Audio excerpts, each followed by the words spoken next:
Hello everyone, I'm Anthony Orlanda, taking up Bachelor of Arts in English Language. I'm going to discuss you about TED Talks in Creative and Critical Thinking.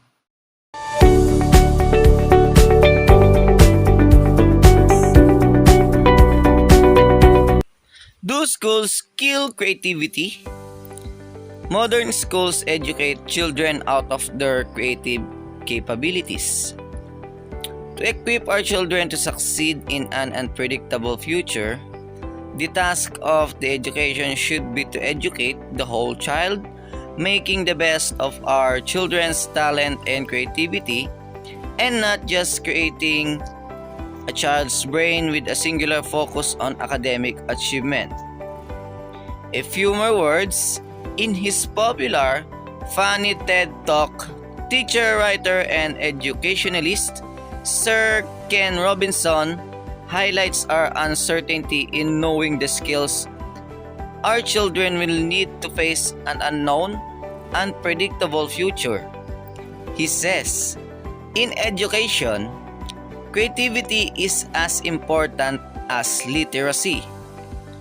All kids have talent and creativity and are willing to take chances without fear of being wrong.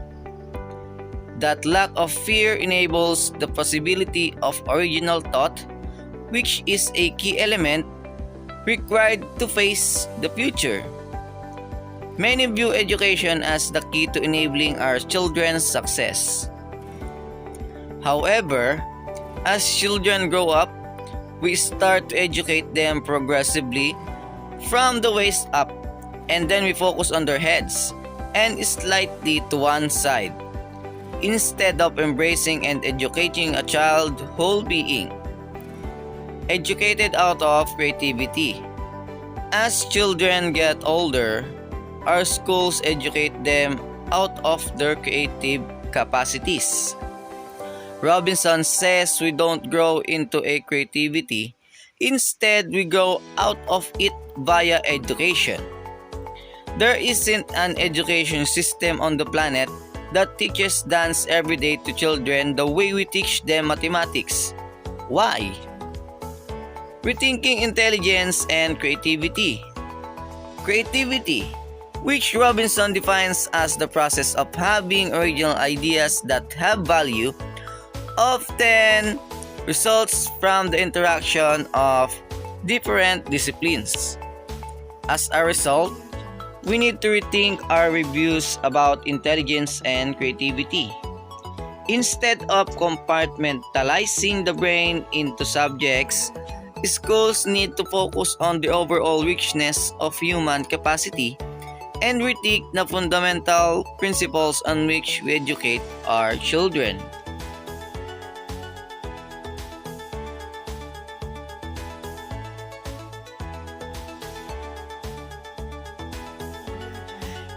Every day, a sea of decisions stretches before us.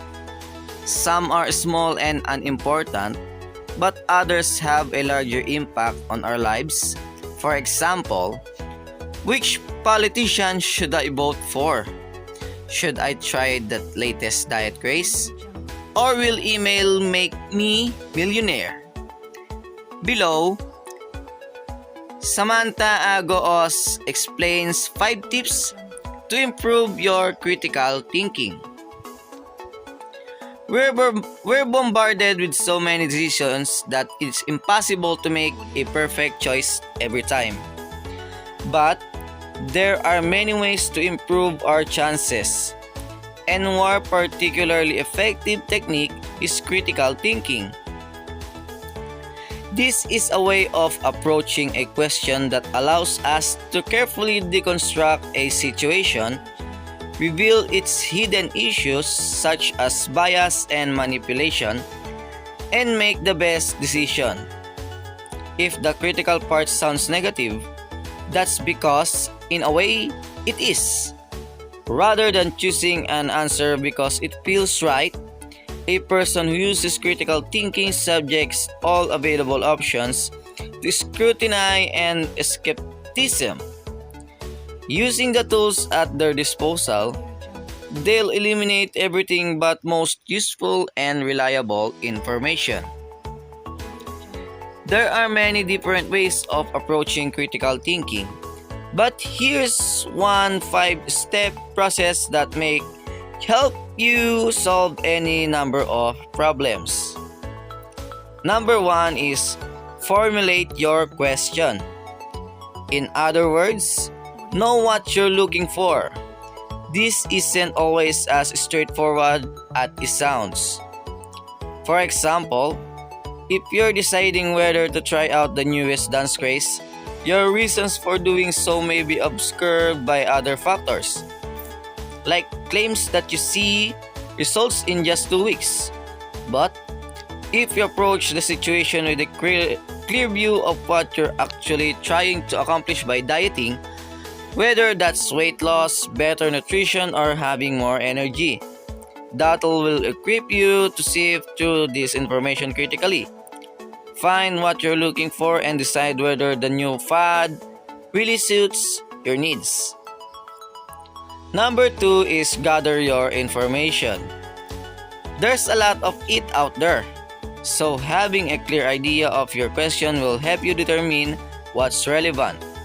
If you're trying to decide on a diet to improve your nutrition, you may ask an expert for their advice or seek other people's testimonies.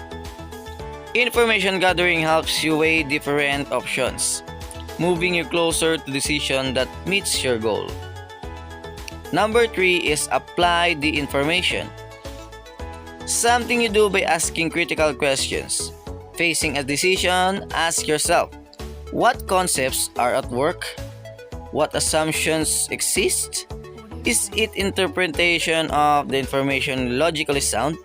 For example, in an email that promises you millions, you should consider, what is shaping my approach to this situation? Do I assume the sender is telling the truth? Based on the evidence, is it logical to assume I'll win any money? Number 4, consider the implications. Imagine it's election time, and you've selected a political candidate based on their promise to make it cheaper for drivers to fill up on gas. At first glance, that seems great. But what about the long-term environmental effects?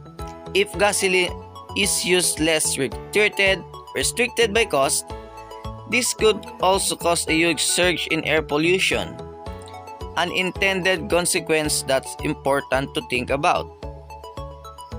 Lastly, number 5, explore other points of view. Ask yourself why so many people are drawn to the policies of the opposing political candidate. Even if you disagree with everything that candidate says, exploring the full spectrum of viewpoints might explain why some policies that don't seem valid to you appeal to others. This will allow you to explore alternatives, evaluate your own choices, and ultimately help you make more information or informed decisions.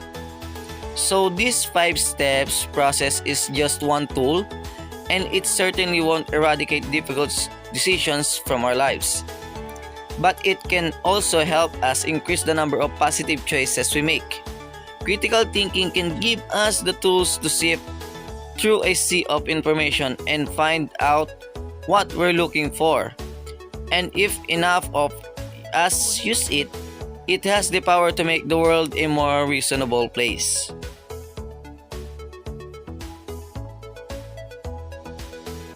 Audio Jungle.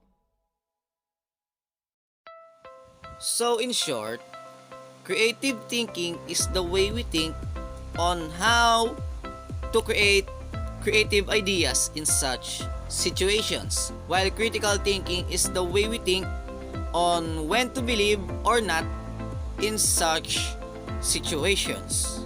So that's all, and I think I explained well my report, and I hope you learned something about creative and critical thinking. So thank you for watching and listening. Have a good day, everyone.